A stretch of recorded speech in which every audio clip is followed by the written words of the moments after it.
ఉన్నది పోయా ఉంచుకున్నది పోయా అనే ఓ సామెత. ప్రస్తుతం వైఎస్ఆర్ కాంగ్రెస్ పార్టీ పరిస్థితి ఏంటంటే భారతీయ జనతా పార్టీతో స్నేహమే మెయింటైన్ చేశారు, ప్రభుత్వంతో, పార్టీతో కాదు, ప్రభుత్వంతో, మోడీ సర్కార్తో. దాని వలన ఇక్కడ కమ్యూనిస్టులు దూరం అయ్యారు. అలాగే కాంగ్రెస్ ఎట్లాగూ వాళ్ళకి పడదు.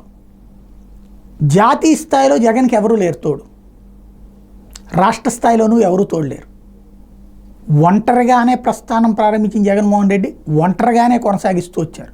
ఇప్పుడు ఆ ఒంటరితనమే సమస్య అయింది.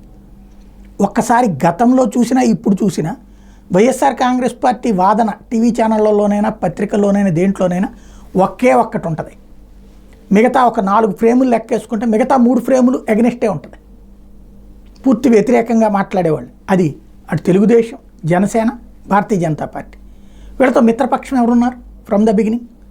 ఇప్పటికీ అదే పరిస్థితి, అదే కొనసాగిస్తామనినే జగన్ చెప్తున్నారు.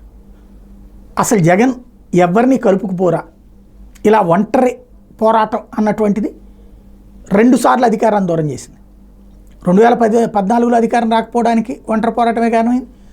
2024లో అధికారం కోల్పోవడానికి ఒంటరి పోరాటమే కారణమైంది.